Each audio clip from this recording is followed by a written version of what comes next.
Hi there, and a very warm welcome to our new series, How to Run a Board Meeting. I'm Sean McDonald from Board Pro, and it's great to have you with us. In this episode, the topic of discussion is how to get your directors engaged in your board meetings. And we're thrilled to have you join us for this really important and timely session. Now, if you've ever found yourself wondering how to turn silent boardrooms into spaces of lively, purposeful discussion, or how to shift your directors from passive attendees to active contributors, then you're in the right place. Today we're joined by an expert who brings a wealth of insight into this space. Fiona McKenzie is a highly respected conflict and negotiation specialist known for her ability to help leadership teams navigate through conversations, build trust, and drive meaningful engagement. In this session, Fiona will be sharing practical strategies to help you foster greater participation, encourage constructive dialogue, and build a sense of shared ownership in your boardroom. Whether you're leading a board, managing one, or participating as a director yourself, you'll walk away with actionable ideas to create more dynamic, collaborative, and effective governance. So get ready to rethink your approach, take some notes, and most importantly, start a conversation that leads to real change. Now, I know many of you joining are CEOs, busy people with a full calendar and plenty of boardroom experience under your belt, so thank you so much for carving out your time to be here today. We've designed these episodes to be practical, fast-paced, and filled with real-world insights you can take straight back to your organization. I'm delighted to introduce Fiona McKenzie to this episode, a leading expert in negotiation and conflict management. Fiona brings a unique blend of practical experience and academic insight, teaching negotiation skills to government agencies and industry leaders, coaching executives through conflicts, and facilitating collaborative agreement with boards and leadership teams. She draws on both established frameworks and her own proven models of negotiation and conflict resolution, developed through years of hands-on experience, research, and leadership training. With her thoughtful and practical approach, Fiona will guide us through how to create more constructive, engaging, and high-performing board discussions. So let's dive in, Fiona. Thank you, Sean, for that introduction, and hello, everyone. I'm really excited to be here today to talk about this important topic. As Sean said, I'm a negotiation and conflict expert, and you might wonder, what is the link between negotiation and conflict and engagement? Well, actually, engagement can't be assumed. It actually needs to be negotiated. Engagement isn't about how enthusiastic board members are feeling or how charismatic the chair or leadership CEO might be. It's actually what we are shaping together. It's through the way we invite challenge, it's the way we manage tension, and the way we make space for everyone to be heard. It's not the absence of conflict, it's managing conflict well. And engagement fits into this masterclass series on preparing for and running board meetings because every board functions better if directors are engaged, committed, and contributing and functioning as a team. So what is engagement? Well, first things first, let's talk about it. It's an interesting word, and so there's a few things that the word might mean that we'll take into our context for boards. Engagement can mean like a promise or a commitment. We talk about people getting engaged to be married. It can be a commitment like I've got a function or I've got a dinner engagement. It could be like employment or a gig. I've got a speaking engagement. I've been engaged by bigcompany.com or something like that. I've been sent the terms of engagement. This is an interesting one. In military contexts, we talk about engagement as moving from like passive activity to active engagement. So we're engaging the enemy in open fire. And so it's sort of like entering into the conflict, which is interesting. And so thinking about engagement for directors, it's most closely related to how we talk about employee engagement. So employee engagement reflects things like how emotionally connected and committed someone is to their work and their employer. So you can see there on the slide, engagement involves concepts like an intention, so getting married, a commitment, I've got something on, active contact, like how we might engage in a military sense, and emotional connection, how you might feel about your workplace. So tying all these uses together, what is director engagement? Let's agree a definition and wrap up some of these concepts.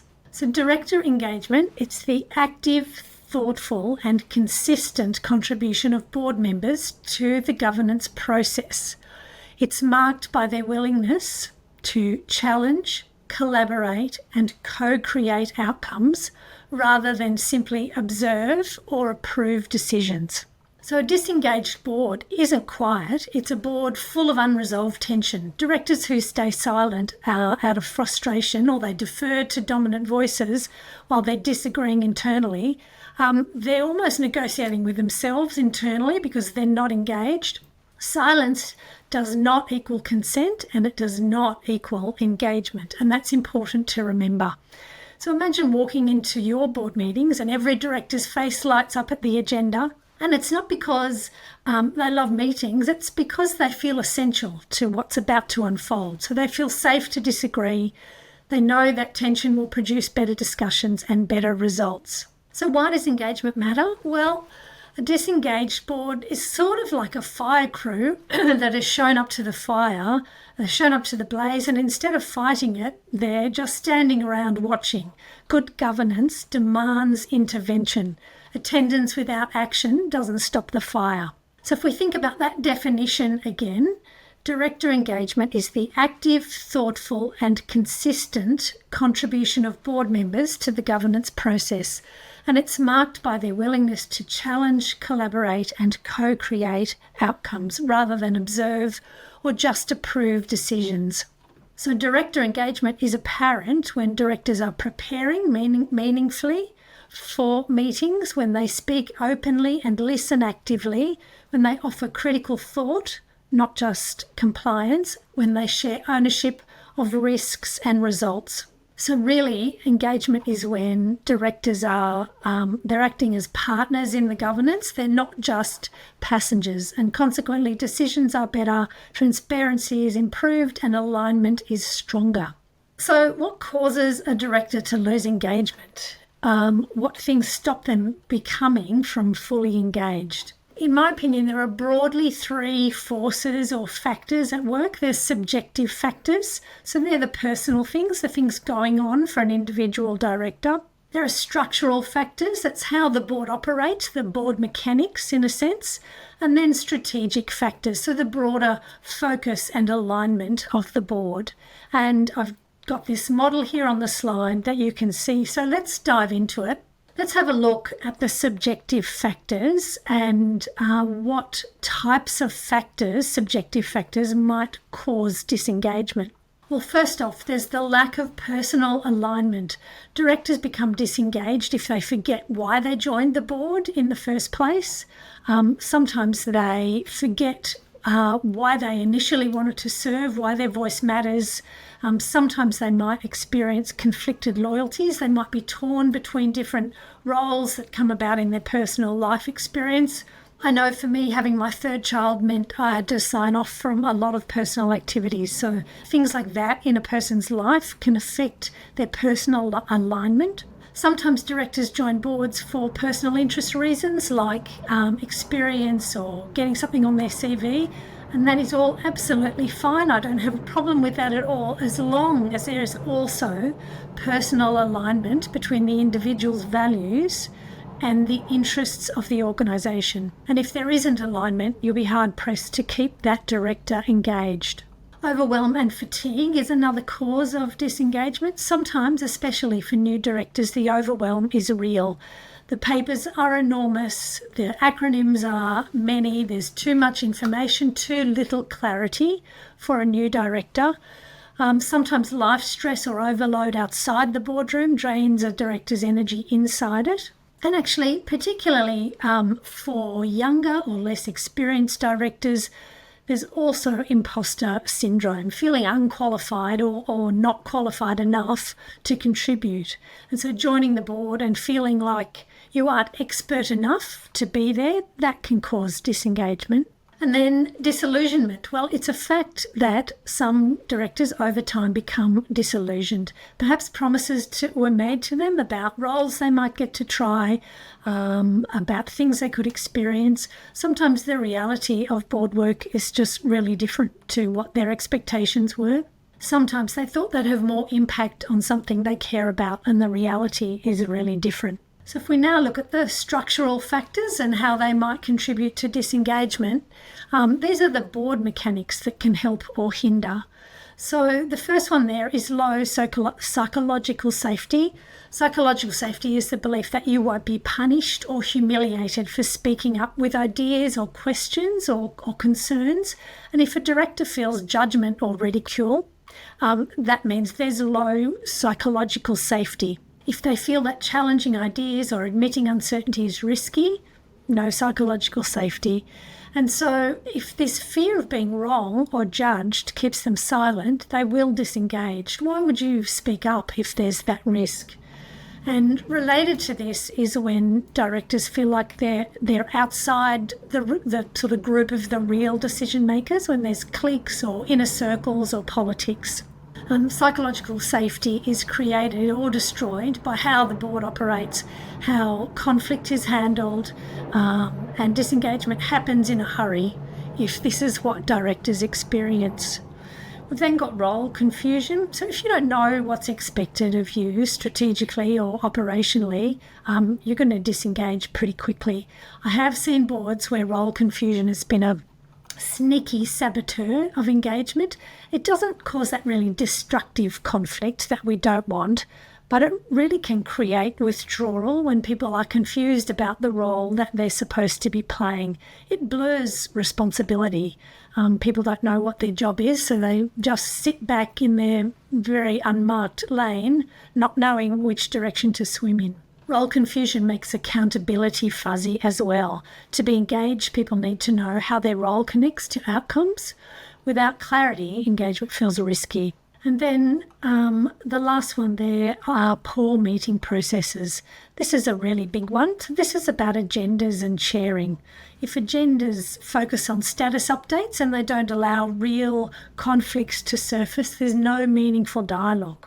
And poor chairing, oh my goodness, if the chair allows a few directors to dominate the space and take all the air out of the room, then eventually everyone else will become quiet. Poor meeting processes like opaque decision making can impact engagement. If key decisions happen outside the room or they're rubber stamped without debate, then people feel like it's pointless being there. Expectations for preparation is another really big one. If it's tolerated, if the culture tolerates people showing up, not having done the work and read the papers, then the people who are trying to do the right thing will really get turned off. Patrick Lencioni is well known for a book called The 5 Dysfunctions of a Team.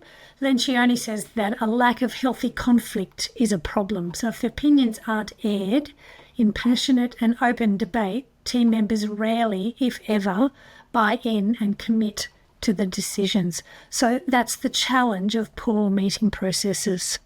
So let's move on to strategic factors. The first one there is misaligned priorities and focus. So as a general rule, directors have joined boards because they want to feel effective and they want to feel relevant and they want to contribute. So a quick way to destroy that is to have a lack of clarity on what your strategic priorities are. If board discussions are only tactical, putting out the little fires instead of big strategic ones, looking at the really big issue, misalignment of focus drives people away. And look again, agendas. If random updates swamp the really critical, I call them good fights, the good fights we need to have, and strategic priorities, people lose interest. It's the same with decision bottlenecks. If boards are constantly going round and round or things are getting stuck in committees, all that delaying of action will drain the momentum. Strategic drift. That's the slow, often unnoticed shift away from a board's core purpose and values. It's sort of like a boat that's slowly turning off course and you don't really notice it until suddenly you're miles from where you're meant to be. It's usually not one big decision, it's a lot of series of small, unchecked ones. And strategic drift can also be when the focus shifts from the big picture into the operational weeds. Now, I know I've mixed my metaphors there from sailing to gardening, but you get what I mean. So when this happens, when we go from focus on the big picture to focusing on the weeds or missteering our boat, you are going to lose people. So directors need to see how their work fits into managing future risks and opportunities. If boards focus on what's urgent and not what's important, then the vision is more like a decoration. It's not a core purpose. And the last one there, the lack of shared ownership. Directors want to feel like they're shaping the future, not endorsing someone else's work. They'll eventually disengage if strategy isn't debated robustly, if it's just presented and noted, if it's something presented by the CEO and the board doesn't feel engaged in that, directors will lose their engagement. So let's look at engagement. We've looked at what causes disengagement. What do we want to think about in terms of engagement? Well, I think we want to think about how we get it in the first place, how we guard it. So once you've got it, how do you keep it? And how do we grow it? How do we drive it further? We want to set that up so that subjective, structural and strategic forces work for engagement and not against it. So let's dive in and have a look at this in terms of subjective factors. So to get engagement, what really matters is connecting to personal purpose. Now, this is all about recruiting well from the outset. Understand why the role matters to a potential director and what's at stake for them. If they're joining the board for career advances or some personal goal, that's fine, but draw that out at the outset. Make sure there's no mismatch in purpose. Understand any conflicts they might experience. Now, I'm not talking about conflicts of interest, but personal circumstances that might impact their alignment with the board's objectives. So in short, get to know them when you're recruiting them, just to gauge that likely alignment. That's how you're going to get that alignment from the outset. To guard it, you want to watch for burnout. It happens to all of us at different times. Overwhelm, fatigue, burnout. It can happen to us all. Leaders on board, CEOs, chairs, more experienced directors. We are the ones that should be watching for that. As leaders, you want to be watching for that in your teams. So I would suggest you consider implementing a mentoring process for newer directors. That's going to help them firstly with their imposter syndrome, but it also gives you a chance to touch in with them, to check in on the overwhelm, and it gives them an opportunity to ask the dumb questions that they mightn't feel brave enough to ask in front of the whole board. Another option is to do a well-being check at the start of each meeting, just to go around. I've seen this done just between a 1 and 10, how are you? Or what happened on the way here that's impacting how I feel. It really normalises struggles, and it recognises that actually people's energy levels do fluctuate. So that's a way to guard against burnout and fatigue and overwhelm. Another approach is to make sure that you're touching base with directors between meetings. It helps you stay current on what's going on, but you're also building rapport and you're also checking in on energy. And this is a plug for learning negotiation skills, especially for chairs. Good negotiators are really aware of body language and subtle changes in the well-being of the other party. Good negotiators listen better, and they have the ability to look for interests that people might be expressing when they're only expressing their position in public. More on that later. But with skills like that on the board, you're going to pick up on burnout and overwhelm earlier. Negotiators are also really good at building rapport. And so I'd encourage you to think about things that build rapport on your board, maybe pre-meeting lunches or dinners or social activities. And the better that you know your people, the earlier you're going to see those signs of burnout. And then to grow engagement, you want to be nurturing leadership identity. So look for ways to give individual directors experiences in roles that interest them. Make sure any promises that you've made them about roles or experiences are kept. Recognise the contributions people are made. People want to feel seen. If you just point out the small things in recognition of people, that will help with their engagement, and look for opportunities to help them grow their leadership skills. So let's take a look at structural factors. So if we want to get engagement in structural factors, and this is a really important one, we'll spend a bit of time here. This is about designing meetings for collaboration. At the heart of collaborative leadership is the inclusion of diverse perspectives. Real collaborative leadership isn't just paying lip service to the hard work of including diverse perspectives. It's not holding hands and singing Kumbaya together or celebrating any fake harmony. It's not conflict avoidance. It's actually engaging with conflict and searching for everybody's views to make a joint decision. So collaborative leadership is empowering people to contribute. It's not micromanagement. It's not removing autonomy from people. And there is actually a big dose of healthy conflict in collaborative leadership, as well as feedback and accountability. Collaboration is also, it also needs an examination of power. So power comes in all different forms. People have positional power, they've got charismatic power, they've got expert power, and it's exercised in relationships and interactions. So power is really influential, and power imbalances on a board can derail success. So leaders, chairs, directors all need to recognise the source of their power and make sure that they're fostering collaboration, not dominance. Now, designing meetings for collaboration means these things. No one voice dominates. All parties contribute safely and without fear of reprisal. People aren't micromanaged, tasks are delegated, and people are trusted to perform. And for collaboration, transparency is highly valued. Roles are well defined and communicated. Information flows freely and regularly. There's active listening, constructive dialogue. And if people genuinely feel heard, that's when you build robust solutions. So to guard engagement, once you've got it, you need to build a culture of psychological safety on your board. So we talked about that earlier. Strong and wise chairing is needed for this. Chairs need to protect airtime, they need to encourage dissent, and they need to have really strong facilitation skills where they're surfacing the quiet voices and regulating the domineering ones. I think of this like an orchestra where you're bringing up the violins and you're tamping down the brass section. That's the role of the chair.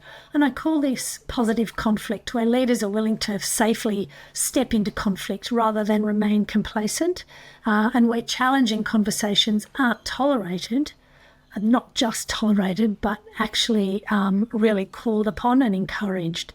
You need to be role models on your board in this, how you speak out, how you handle conflict, how you react when things are hard to hear, when there's feedback that you don't want, and especially how you react when psychological safety for others is under threat.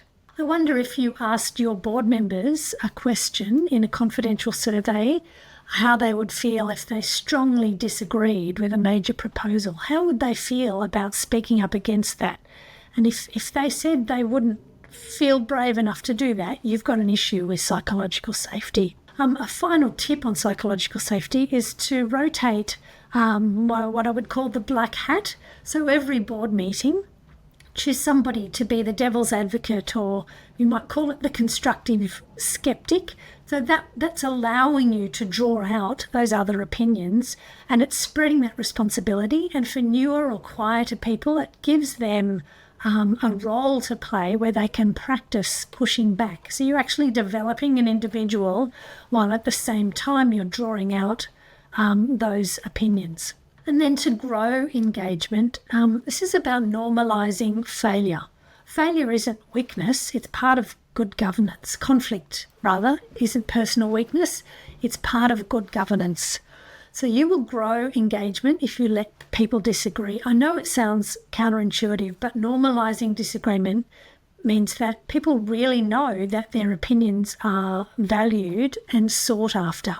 On a practical level, I would encourage you to invite dissent. So don't say things like, are there any objections? Say, what are we missing? To draw out different opinions.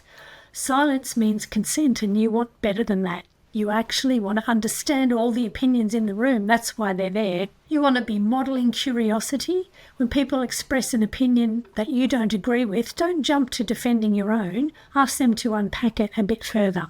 You never know what gold lies there. When disagreement is normalised, teams shouldn't move on quickly either. You actually want to, scratch at that a little bit to try and understand why it happened, how you could do better next time. So debrief any discomfort. That got a little heated. Why don't we talk about it? What could we do better next time? Because let's face it, conflict isn't going away. We really should get better at embracing it and get good at it, because we are going to be stuck with it. Okay, let's take a look at get, guard and grow, these strategic factors. So I'm not going to talk about the getting one very much. I'm really sure that Stephen covered this in his session on developing a strategic vision and board agenda. Suffice it to say that you will get engagement if you link agendas and debate to the bigger purpose. If you don't, directors experience meetings as a waste of time. So you want to be asking yourself, why this topic and why now, to constantly reinforce priorities.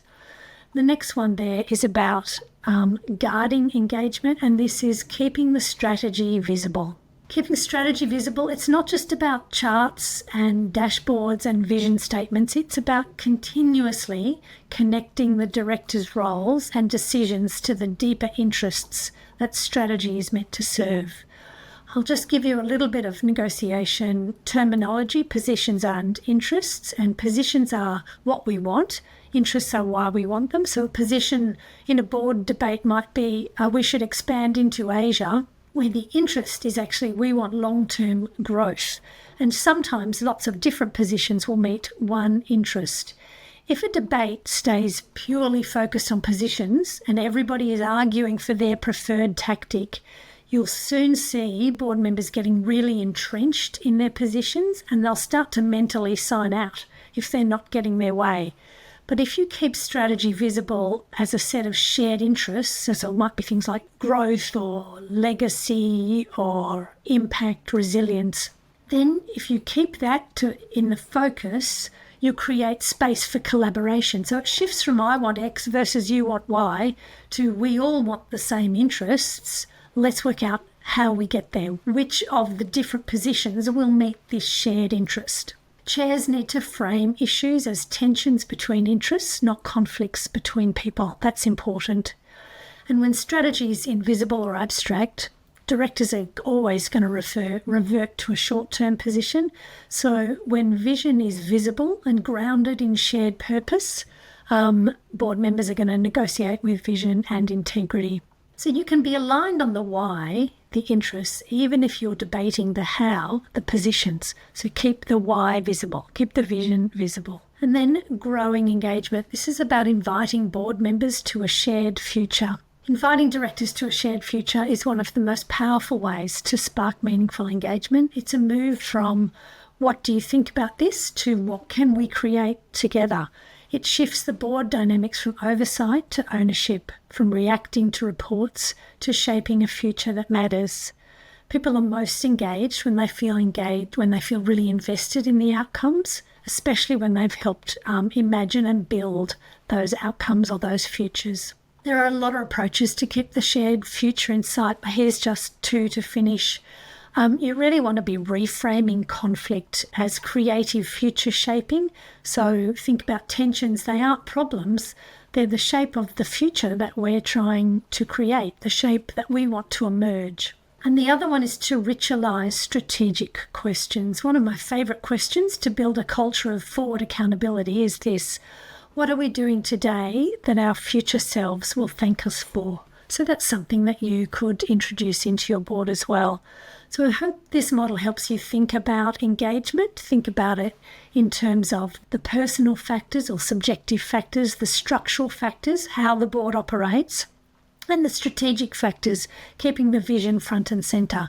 And I hope that you'll be leaving today with some clear thoughts about how to get and guard and grow those things. Thanks for having me. Thanks, Fiona. For this short demo then, let's head over to the meeting details page in BoardPro and take a close look at the board pack. This is where the engagement of your content begins.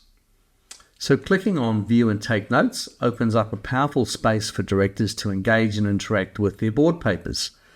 They can read their documents, of course, make notations and prepare thoroughly, whether it's well ahead of the meeting or on the day itself. In the top right-hand corner, you'll see the annotations tools here, and these are completely private to each board member. They can highlight key sections, use the marker tool to draw attention to important points, or leave personal reminders against topics using the sticky notes and text boxes. The annotation features of BoardPro support better board preparation and sharper focus, so your board meetings can really hit the ground running. Board members can delete their own private notes at any time with a simple click using the Delete My Notes function. And when the minutes are published, the board administrator can automatically clear all the annotations from the board pack. So that's how BoardPro keeps your directors engaged, informed and ready before the meeting even begins. So we're thrilled to bring you our brand new 6-part series designed to help CEOs with their most important meeting of the month.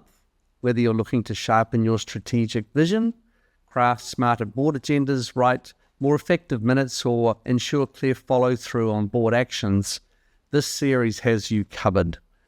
Each episode dives into one of the 6 essential pillars of running a successful board meeting. No matter where you are on the governance journey, you'll find practical insights, proven tools, and fresh inspiration to elevate your boardroom impact. So let's take a look at what's coming up next in the series. In this episode, Stephen dives into the powerful connection between your organization's strategic vision and the board agenda, and how getting this right sets the tone for every board conversation that follows. So get ready to shift your thinking and sharpen your focus. Episode 2, we're joined by Julie Garland-McClellan, CEO of Directors Dilemma, and a leading expert in governance. Julie will take us into the world of board papers, and not just any papers, but the kind that inform, inspire, ignite action. And if you've ever wondered how to lift the quality and impact of your board materials, this session is not to be missed.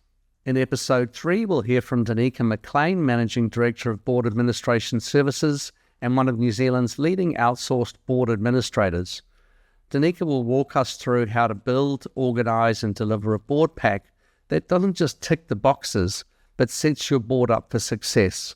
And she'll show you how to simplify the process while increasing professionalism and confidence. Episode 5, the unsung hero of every board meeting, the humble board minutes. In this episode, we're guided by Jen Butler, a governance and boardroom professional who knows exactly how to turn boardroom discussion into clear, accurate and action-ready minutes. And whether you're tired of wordy transcripts or vague summaries, Jen will show you how to strike the perfect balance, capturing what matters in a tone that's professional, precise and purposeful. In episode 6, we'll hear from Giselle McLaughlin, who will dive into the critical and often under-prioritized area of executive management accountability and follow-up. It's one thing to make decisions in the boardroom, but it's another to ensure that these decisions are followed through with clarity, ownership, and measurable outcomes. Giselle will walk us through practical strategies to close the loop on board actions, track progress effectively, and build a culture of accountability that drives real results between meetings.